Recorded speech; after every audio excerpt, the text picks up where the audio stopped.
All right, here we are. Good morning, guys, and welcome back to Parcels of Knowledge, that podcast dedicated to delivering knowledge to the city letter carrier with your host, the Roseville Wrecking Ball. Today, we don't have a theme song. Yeah, I know that's a good thing for most people. It's a 1 minute that doesn't really have to happen most time, but it's something that reoccurring with these interviews. But today, we're gonna be fancy. It's gonna be a YouTube video. So it's not going to be a traditional format, but it's going to still take the shape of what we normally do. So we got a special guest here, and would you like to introduce yourself for the record? Yeah, sure, Josh. My name is Paul Bolanger, and I am on the CLC slate, I guess, for the Director of Education. And I'm glad to be here with you, brother. Yeah, it's good to be here with you too. I'm a fan of education, so this one's going to be a good one. Now, as you may already know, I'm just going to let everyone know that this is a position that has been abolished by the current NALC, and that this is a potential position that Paul Bolanger will hold under the CLC slate when they decide to bring the position back, if they assume the position of being in control. So, either way, the listeners have sent questions in to get to know Mr. Paul Bolanger, and we're just going to go through the questions one by one, starting from the top. And let's start off. All right, let's see. Tell me Right. what a director of education is and what you will do on a day-to-day basis as one.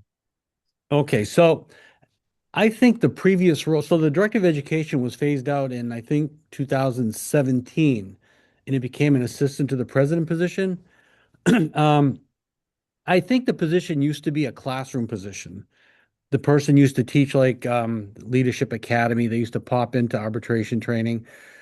What I envision it to be now more is to make sure that education is actually happening.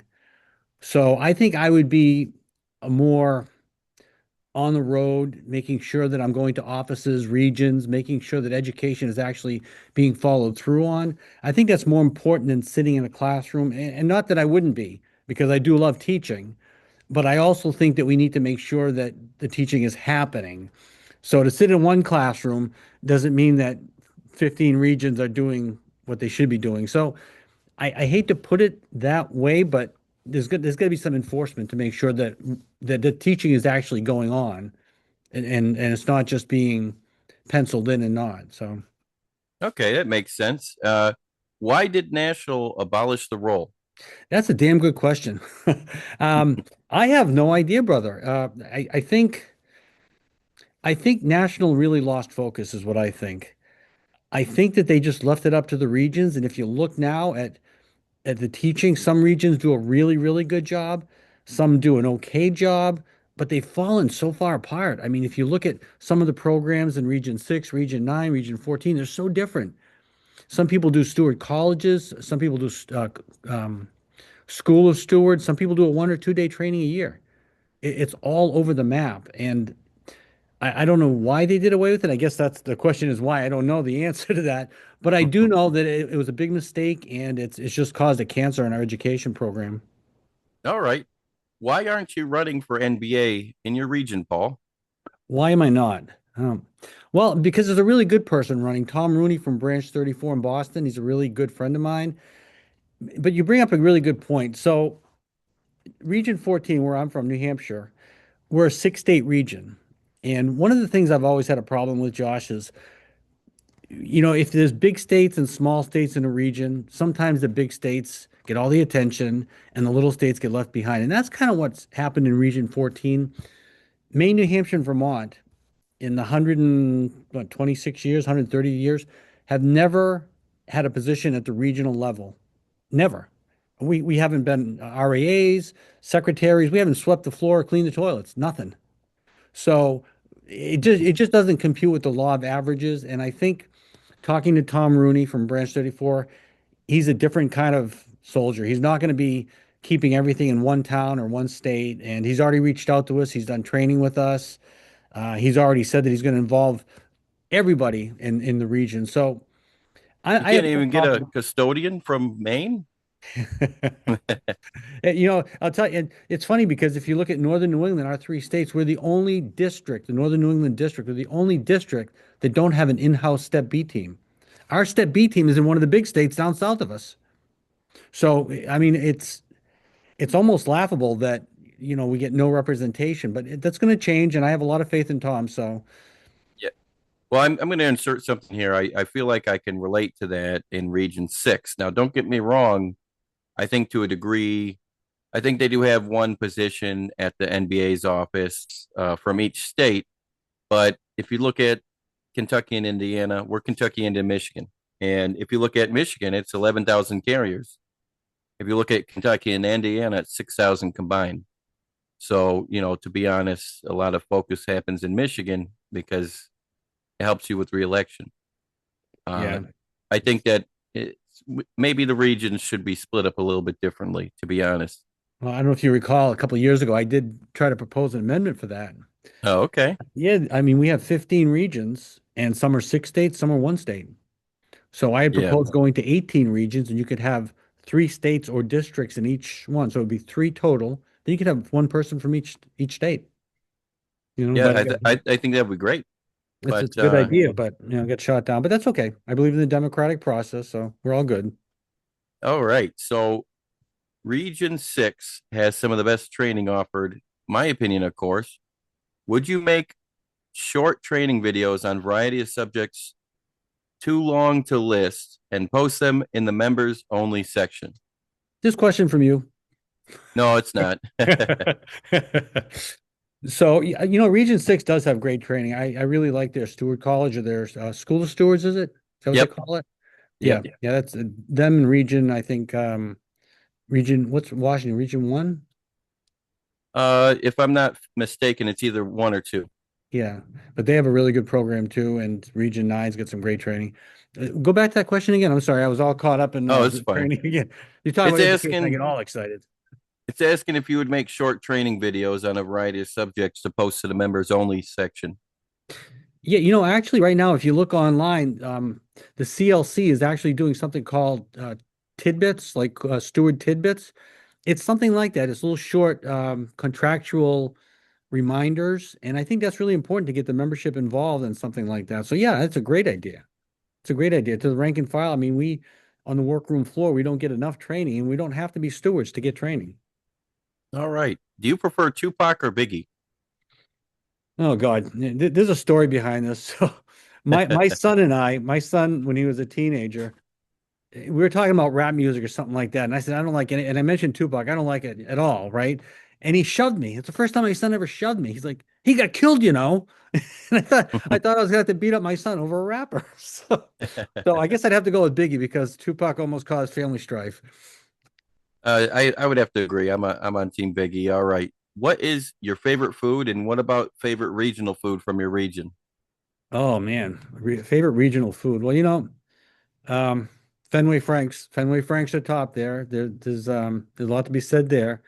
I like lobster. There's something probably you don't have an X-rated channel here, do you? There's something called rooster balls that they have up here. And what it is it's like the shredded buffalo chicken dip, and they make it into like meatballs and they'll deep fry it. And it's fantastic. I'm telling you. A couple restaurants that serve it. Sounds good. Yeah. Let's see. What station do you work out of, and what is your route number? So I work out of Manchester West, 03102 and 03110. My route number is 1034. Mostly a business route, some residential, maybe half and half, really. A lot of Okay. snow. Yeah, I can imagine Yeah, that. can't get out of that. What are we going to be doing about all this undelivered mail? Does the CLC plan on taking a public stance on what side of the fence they sit on? I know you have stated how you feel, but I'd like to see folks like James Henry comment on the issue like Carif has, because I'm not quite familiar yet where they stand. So I've talked to James Henry. I've talked to Corey Walton. They are both 100% against what's going on. And you and I have talked too, Josh. And I think there's a bigger agenda here. I think that the undelivered mail isn't a mistake, that it's happening right around our contract negotiations. So my opinion, and I think James and Corey are on the same boat, is that we really need to get Congress involved. I mean, I don't think there's any other way. There's laws in place, there's 6-day delivery laws, there's laws against delaying mail. And if we don't enforce those laws through Congress, and this is an election cycle year too, so this is a great time to reach out to our congressmen and say, people who are submitting their tax returns aren't going to get them submitted on time. People who Yeah. are waiting for their medication, it's sitting on the floor in somebody's mailroom. So I think the congressional route is the way to go. As a matter of fact, I'm drafting up a letter for most of New Hampshire, and it's probably going to be out in a week or two, but we're going to attack it that way. I don't think the grievance procedure is a great thing, but this is a huge concerted effort by the Postal Service, and I think we need help from our friends in Congress. All right. Let's see. All right. So this next question I don't really get, so I'm going to skip it. So a lot of stewards around the country are seeing what feels like a growing pattern where management just refuses to settle clear violations and pushes everything to step B or arbitration. It ends up clogging the whole system and makes it feel like management is almost using delay as a strategy instead of trying to resolve disputes at the lowest level, like the contract intends. So, my question is, what tools does the NALC have at the national level to deal with that kind of behavior? Okay, so it's not almost like they're stalling. They are stalling. They are stalling our grievance procedure. And what they're doing is, well, take for instance the interpretive issue they just pushed forward on branches and stewards getting financial remedies. So why don't we do something like that? Why don't we push a national level grievance on the appropriateness of cease and desist remedies?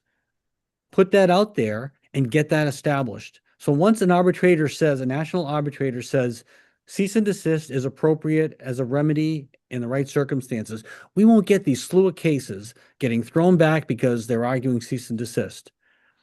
But on a more local level, as a steward, you and I would perfect an argument for cease and desist and make it the same boilerplate argument and put it in every single grievance.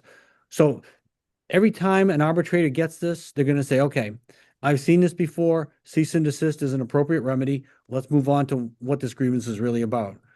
Because the backlog is incredible. And you're right, it is a strategy because what happens when you have 45,000 cases at step B? Well, we're going to be reluctant to make it 46 or 47. So we're going to start settling for stuff that we shouldn't settle for. So it's Yep. dangerous. It's blackmail, in my opinion, and we need to fight back on a national level. Yeah, I agree with that. All right. So, oh, well, let's see. This person kind of expands on that question. So I'm going to continue on. Sure. My first instinct is to think about labor practice charges, but with the NLRB not having a quorum right now, would those just sit there in limbo? If that avenue isn't really effective at the moment, are there other ways like the national union could go after management for what looks like a pattern of bad faith grievance handling? Like I know you talked about the other ways.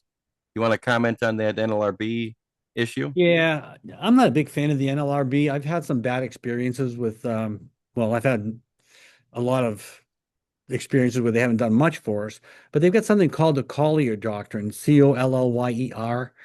And what that does is anything except for requests for information, they can push back to the grievance procedure. And that's what they always do. They defer to the grievance procedure. So anything that we file is just going to come back at us and we're going to have to file through the grievance procedure. It's not really an effective tool for this. Um, I mean, they're good for certain things, but you have to get that one NLRB attorney who is actually drinking a cup of coffee and ready to fight for you. Because a lot of times they just push it back and it doesn't go anywhere. Yeah, it makes sense. All right. What is your thought on the division of duties for education and training between NALC headquarters and the regions and the branches? So I just talked to you a minute ago about, I think the division that we have right now in education. I think it's a good thing if we have the same message. So NALC headquarters should have the best from every region. We should take the best training from Region 6, the best training from Region 14, perfect that, and then just distribute it to every region so that we can oversee the same program. Right now, we've got, oh my God, we've got inspection teams that are taking advantage of some regions or going into offices where there's no representation at all. We're losing routes all around the country. And I did say routes and not routes because some people will come back at me from New England for saying routes. But yeah, we need one message, but we need everybody on that same message. I think that's what I mean to say. Okay. All right. Well, also, what training needs to be in person versus what training could be present in a virtual format? So I think a lot of the book-wise education, like the grievance writing, can be done online and virtually. But I think the actual interactions in the grievance process, like the formal A arguments with the supervisor or the actual arbitration advocate work, that needs to be done with a person on the other side of the table. There's nothing quite like having somebody to tell off. I guess you can't tell off a computer screen like you can tell off somebody acting like a supervisor. And that's what you have to learn to stand up for yourself and to actually give it back to that person on the other side of the table. So I think the actual interactive grievance procedure and arbitration procedure has to be done in person. Yeah, I can't tell you how many times we've been given training to somebody. They can get as much training as they want, but at the very first informal meeting that they go to, they kind of get nervous and they're like, "Well, so what do I do?" Yeah. It's like it's one of those things where you really do gotta be in person and get used to it. Yeah, if I can tell you a little short aside, we had a route inspection in our Portsmouth office last week, and our district manager was there. And I don't care if it's the district manager or supervisor, I don't care who it is, but I was asked to come in because they wanted to show me some data and they wanted to, of course, try to make a deal halfway through the week. And the district manager was there talking about fixed office time, trying to reduce it. And I think you might have heard me talk about how they're trying to establish a 20-minute fixed office time. And she said, well, what do you think about that? And I said, I think you're trying to blow smoke up my ass. And everyone in the room was like, oh, you can't say that to our district manager. I'm like, I don't care who it is. And that's what you have to get at as a steward. You have to realize that you're on an equal footing and you have to be able to interact to do that. You can't do that on paper. We're on 613. 613, baby. Yep. All right. Yep. All Protected. right. I have attended dozens of NALC trainings, all sorts of different trainings at national conventions, Michigan conventions, Kim's Region 6 trainings, both taught locally and at the annual October Kim training. And of course, local trainings at my union hall. The national convention trainings are second to none, but the Kim region trainings are close second. What are your plans for improving the accessibility to training on a national level? And what makes you qualified to hold such an important position? Oh, what makes me qualified? Well, what makes anybody qualified, right? I mean, I think it's good that every single person that serves in our union is or was a letter carrier at one time. And I think that, I've been on the job for 40 years. 40, that's 40. So I have seen a lot of shit. And I think sometimes having your wheels on the ground and seeing what's going on around the country, around the offices, the grievance procedure, you haven't seen everything that can happen, but you've seen a lot of stuff. And I think that just, yeah, I mean, I could say that I've won 74% of my arbitration cases, but does that make me a great educator? Maybe, maybe not. I mean, I guess people are just going to have to judge. Yeah, I mean, I've got a lot of experience on the arbitration plate, I've been through Leadership Academy, Formally Beyond, all that stuff. I mean, I don't know if the resume makes you the right person or if the right person fills the resume. But what was the first part of that question? I'm sorry, I answered the second part first. Well, The the first training. part was what are your plans for improving the accessibility of training on a national level? Okay, so right now, like I told you, there's a dysfunction between national and regional levels. We don't have one message. We need that one message. And one of the things, I'm happy you brought this up. We've got some regions, and I bet you all of a sudden there's going to be some activity, but their Facebook pages have been dormant for like 4 or 5 years. How can you communicate with your regions if they're not communicating with their members? There's got to be a way to communicate. There's got to be open doors and open phone lines. Right now, some people, and this has happened in my branch, you call your regional office and they're like, only the branch president can call us. That's bullshit, brother. That's bullshit. Their salary is paid by every single member. If I want to call my regional office, if I want to call my national office, There's nothing that should stop that from happening. You know, Yeah. the money that I pay them is just as green as everybody else's money. And there's So nothing more annoying than that, what do they call that? Line of command or something yeah, like the that. gatekeeper mentality. Yeah, Yep. yeah, Sorry yeah. to interrupt. No, you're good. You're good. I was done my rant. Okay. All right. All right. That was from Steve Rubino. Let's see. Next question. What do you think about this Renfro retaliation, like what they did to Orlando and Debbie and now to Strickland?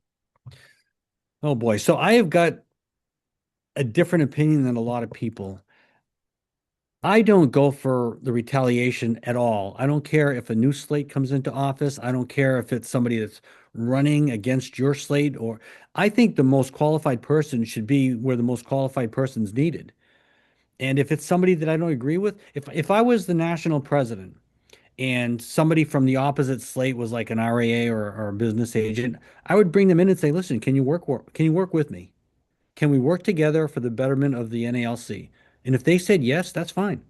If they're the most qualified person, that's great. You know, time will tell if they can do the job, but if that should be the qualifying factor. Are you doing a good job for the membership? I don't care what political side you're on, and you know that's the first actual sign that I saw of a weakness in Brian Renfro was when he fired those two RAAs the day he took office, I think. And I just said to myself, of course I don't know the whole background of what their qualifications were, but it just looked like a vendetta, and that's just a bad way to do business, in my opinion. Absolutely agree.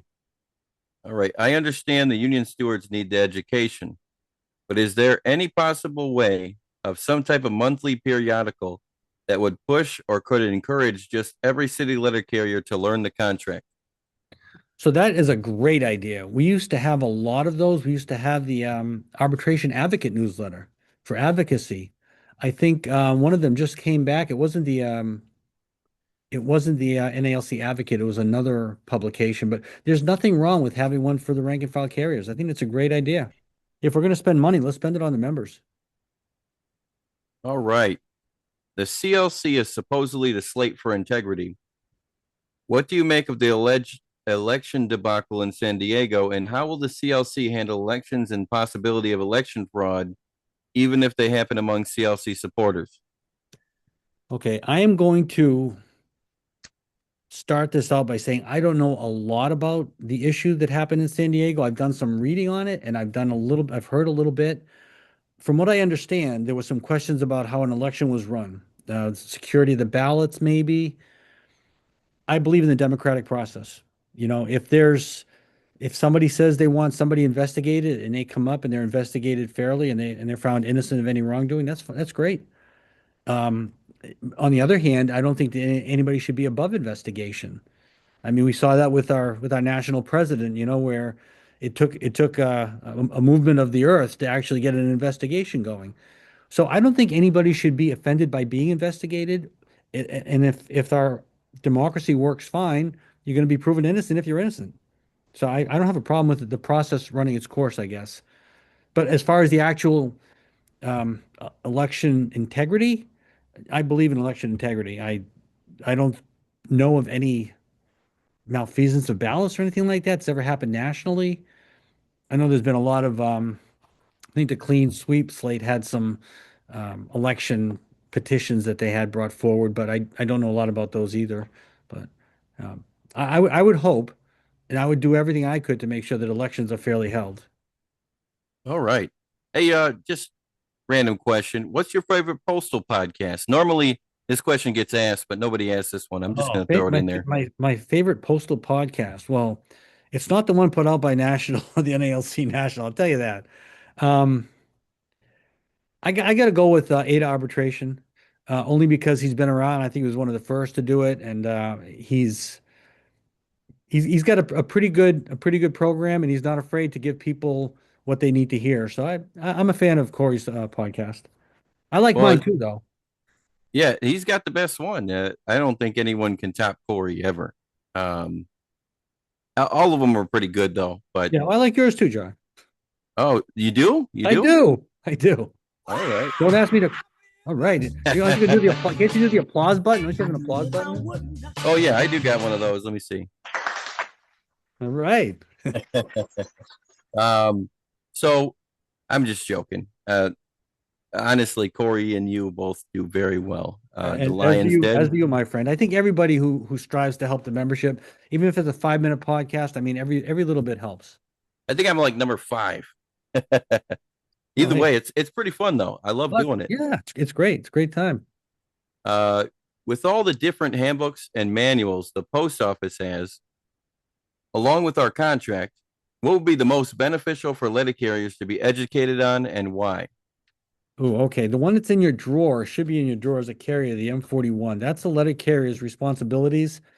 There is so much in there, and I'm telling you right now, they put that in our drawer for a reason. Sit down and read the damn thing. Because if you're brought in on discipline, they're going to ask if you know this section or that section. Take your time and read it. If you get downtime, pull it out of your drawer. If you don't see it in there, ask them for a copy. But the M41 is definitely where I would go. Now, if you're online, I would probably start looking at the JCAM. Just type in NALC JCAM and start going through how we interpret the contract. That's great for rank and file carriers too. It's great reading. Yeah, all good choices, man. All right. What is your opinion of training courses such as Formula and Beyond? Formula and Beyond, I think, is a great course. I'm not a big fan of what they've done. They've replaced it with the informal A training. In my opinion, you've got a lot of new stewards who want to learn about the informal A process, but it's like anything else. If you're just starting out with something, you might not stick with it. You might be interested in just seeing what it's like. We've got a lot of stewards who've tried it, and first couple of weeks they said it's not for me. I'm not a confrontational person, you know. I don't want to maybe defend a person I don't like or something. So to pay our national dues to send people to Washington for a program that they might not stick with in a couple of weeks, I think was a mistake. I think that they should have kept the Formula A program in Washington, maybe regional, and then Washington for maybe like have a lottery, like maybe have 10 people do it regionally and send one to national so they can come back with some stuff. But the informal A process, I think that should be strictly regional and grow it. Grow it regionally. Get as many people as you can involved. But I think it should stay in-house myself. Okay. What's your opinion of Leadership Academy? Oh, I love it. I love it. And I'll tell you that the greatest thing from Leadership Academy you're going to learn is you're going to learn to develop your voice and your persona in dealing with management. That's one of the things I loved best was the speeches there when you had to give speeches and stuff, and you just had to embarrass yourself and just go out there and get out of your shell. I saw people there. We were up at like 2 in the morning talking to people who had a hard time expressing themselves, and by the end of the course, they're out there, you know, and walking around the room talking, and it's great to see people grow. But I love Leadership Academy. I thought it was fantastic. Um, what about the application process? I got a bone to pick with that. I feel like it's too dependent on who the NBA likes and Yeah, things like that. the screening process I'm not a big fan of. You know, again, how many qualifications do you need to do something? There's some great people who might not have done a lot, but we want them in leadership roles. And there's other people who've worked really hard and they're being held back. So I don't know what the answer is, except that maybe some oversight and make sure that people are chosen on their merits and on their qualifications and not who they know. Yeah, it's that's a lot to ask for sometimes. It seems Yeah, like. well, yeah, it is. But that's why I said, you know, the position of director of education might be a field position where I'm going to knock on a door and say, why didn't this person go through when this other person did? Show me why. Now, if you had to choose one past NALC president to lead us, from William Wood to Fred Rolando, who would they be and why? Ah, Bill Young, because he was a loudmouth, man. He would say it just like he thought. And if he had to go back and correct himself, he would, but he would just say what's on his mind. Okay. What do you plan to do if the CLC is unable to reinstate the director of education as a national level position? What am I going to do? I want to retire to Florida. No. Well, I mean, I've always served the membership. I'm an arbitration advocate. I'm a president of my branch. Those are things I love doing. You know, I'll serve the membership however I can. You know, if the position is not reinstated and somebody asks me to, you know, clean the bathroom at the regional office, I'm in. I'll do it. All right. Do you have any plans to update the NALC grievance starters? And if so, which grievance starters do you find lacking and why?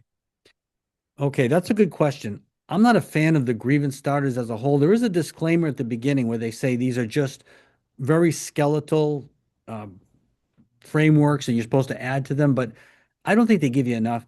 Any grievance you're going to have is going to have all these exhibits, right? And where are they? They cite the JCAM, this section of the JCAM, the M41. Why don't they just put an attachment so that the steward can just download all of these references and look at them? So I think that they should expand it. One of the ones I really have a problem with is the grievance starter for CA16. And I don't know if all your listeners know what that is, but a CA16 is a blank check when you're injured on the job to be treated for 60 days. You give it to your doctor. The Postal Service has 4 hours to give it to you. Unless it's an emergency, then it has to be within 48. But it's your blank ticket to treatment. The grievance starter that the NALC has, you think about this, right? If you don't get a CA16, what don't you get? You don't get your medical bills paid, right? If Yep. you look at the grievance starter that National has, not one of the remedies says pay the damn medical bills. You make you whole for lost wages. You didn't lose any wages because you went to the doctors. I mean, it's stupid. And I brought Yep. this up to them in 2022 or 23, and they said, "Oh, wow, good catch. We'll change that." And if you go on there right now, it's the same way it's always been. So I don't know if it's bureaucracy, laziness, or just unwillingness to accept that you're wrong, but we need to look at those grievance starters, brother. We sure do. How do you plan to educate the membership on the importance of cease and desist language and escalated remedies? So, as I told you earlier, I personally have a stock cease and desist argument. It's about 6 pages long. I try to address everything the Postal Service is going to say. Oh, we can't do cease and desist because we can't promise you that we're going to stop. Well, you're going to have to try. We can't do that because it's a punitive remedy. We can't do it because it's only listed at 2 places in the JCAM. We need a stock response to the attack on cease and desist because that's our most basic enforcement tool. I mean, management has progressive discipline. They can go after a carrier and the punishment gets worse and worse and worse until we comply with the contract, right? What do we have? We have cease and desist. And management gets angry when they have to increase their remedies under cease and desist, but that's exactly what's held against us. So I think my answer is we need a firm cease and desist argument until our national team actually goes after it on a larger basis, a larger scale, and files a national grievance. I agree. What region has the best education? Why do you think that? And how would you implement what they do so well across the nation? Ooh, so I love the Stewart College in Region 1 and Region 6, the Kim region. I love Region 9's education on route inspections. They have inspection teams that go from office to office. Like I said, some people get caught off guard without knowing the process. They send teams in. My region we have a great education from Branch 34. Richie Galvin does a great inspection training from Branch 34, and he'll go to other states and do it. I don't think I have a favorite region. I think there's a lot of regions that do a lot of things well. And I think that we just need to capitalize on that and grow from each other. I think it's a shame if, and I'm speaking out of turn because I don't know if it's a fact, but some regions who do something well, I'm not sure if they're willing to share. I think some regions are proud that they're doing something the best. And I think we should be proud if we're doing something the best for all of our members, not just 1/15 of our members. So my dream is that all of our regions get together and make us the strongest union we can be. And I think that we need a strong leadership model to do that. And I think James Henry's going to pull that off. All right. What will be done when the local union and NBA weakens the contract by using discretion to issue weak settlements that avoid compliance? So you mean by abide by and all the watered down remedies? I think that's what the question is. Yeah, I technically personally know this person. I think they're referring to if they're talking about a local union, they're talking about sweetheart deals or potentially net taking things as seriously. Maybe if you appeal it to Formula A and they decide to settle for something much less than they should, or Oh potentially even yeah. rescind it. You know. Yeah. Yeah. I think these like Formula A Step Bs, I think they're getting the message that we should be settling grievances. And I think this is the whole blackmail thing that we're talking about because there's so many backlog grievances that we just want to not add another one to the pile. But we can't do that. We have to fight like every grievance is our last grievance. I mean, you think about like a JSOV. A JSOV is a big hotspot for me because I hate the way that our members are being taken advantage of. But if we settle for a weak remedy on the first affront to our carriers, how do we build on it? How do we get a supervisor to stop going after our carriers if we don't build that first brick in the wall? So I firmly believe that when you have a supervisor in the crosshairs, you go after them. I mean, you file that grievance, you get that remedy. You don't let them off. This isn't a I'm not going to buy you a cup of coffee and a donut because I screwed over a carrier. You're going to give us a good remedy. All right. That's a good one. Do you have a plan for the average rank and file letter carrier who just wants to learn how to do the job correctly? And do you plan on bringing back the advanced formal A and beyond training? So the formally and beyond training, yes. Like I said, I think that should go to regions, and I think that they should still do it at national, but I think that it should be a regional process because, like you said, there's so many people who are trying to get into these programs, and we shouldn't have a 4 or 5 year waiting list to get into Leadership Academy, to get into formally and beyond. Do it regionally, do it nationally as well. And the more you can grow it nationally, that's great. But if you can't get all the people at a national level, bring them into the regions. Have each state, if you have to, do a formal A training. And what was the first part of that question? I keep jumping to the second part because I get so excited about this shit. Oh, that's okay. Do you have a plan for the average rank and file letter carrier who just wants to learn how to do the job correctly? Yeah, I think the social media avenue is the best way to do that. I think that we need to do a lot of communicating. Like I said, all of our regions should have social media connections. We should have how Brian Renfro was doing those little social media blurbs when he was just starting his reelection campaign. Now it's underway, so we don't do that anymore. But he was doing these little messages to the membership. Our region should be doing that. And it should be like a podcast like you and I, where members can call in and say, hey, this is going on in my office. And then you get a couple of other people say, hey, it's going on in my office too. And you start learning about that, like the CA16s. There's a substitute form now that's being used for CA16. You learn about that, and all of a sudden the carrier's like, I'm supposed to get this other form. There's education out there for the rank and file. So I think that the way to do that is podcasts like you and I are doing, but on an NALC level. They should be doing that for the membership.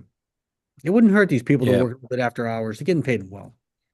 Now, to be honest, I don't normally do this, but I think honestly, I think I support you. Oh, brother, look at you Yeah, go. Look at I you go. support. If you guys aren't watching the YouTube version of this, my brother here is wearing a CLC hat. So I don't know if I just turned you over or if you've been a supporter, but I love you, man.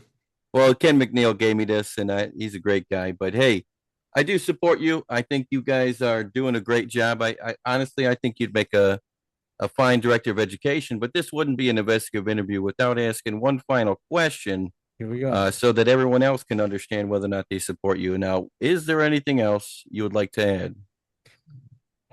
Is there anything else I'd like to add? So yeah, I think we need to be a more militant union on the workroom floor. I think right now our members are being taken advantage of, not only through the grievance procedure where we're not getting cease and desist remedies where we should, but just on harassment. Josh, you go on the workroom floor right now, right? And someone puts in a 3996 for help. And the supervisor says, well, I think you can do it in 8 hours. That's the end of the conversation. That should be the end of the conversation, but it's not. They come after our carriers. Hey, last week you did this route in 7 hours. Somebody else is doing it faster than you. If you want to get that day off next week, you want to change the schedule, you're going to do this in 8 hours today. You want to no lunch? Bust your ass for me. Skip your breaks. We've got to stop that. We need to have a presence on the Yep. workroom floor. If we do this enough, if we do this the right way, if we send teams into these offices where the harassment's taking place, they're going to be thinking to themselves, shit, that office next door just had a team come in. Do I want to do that or do I want to treat my carriers better? That's where we want to get to. We want to get to where these supervisors, these managers are afraid of the NALC because we should be something to be afraid of.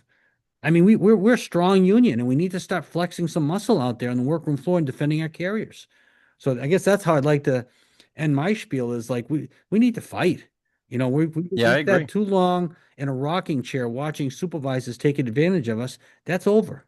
That shit's done. Well, you know what? I think you got a good point there. The problem is, if any region is like Region 6, or at least my district, they're leading by fear. And so if they're afraid of the consequences of their boom or district manager, for example, if you get a grievance settlement, they'll issue a letter of demand. Right. They'll write them up for things that they caused themselves. Like, for example, they tell you, hey, they tell the supervisors or the postmasters, hey, you better get everyone back off the street by 6 p.m. or else, because that's all you got is till 6. That's the volume.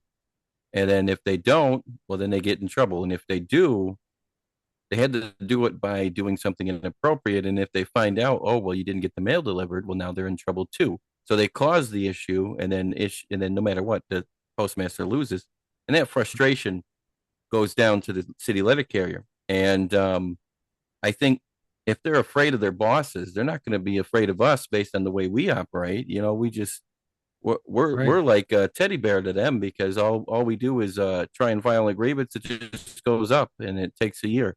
So I agree. I think I, we need to have a little bit bite. I'd like to get to the point where district management will call us and say, where are we in trouble right now? So that they can fix it before we have to go. That's where we need to get to. We need to get to the point where they're self-managing and our carriers are happy to come to work. Yep, I agree. But it was good having you on, Paul. And Yeah, as appreciate it, brother.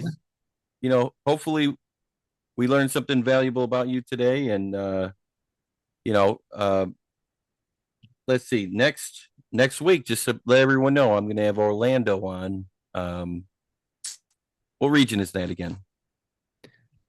Oh, Richie Ray's region. oh, 15? I think 15, right?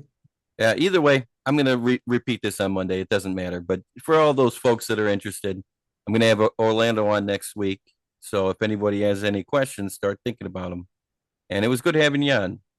I appreciate it, brother. We'll see you soon, anytime. Yeah, you too.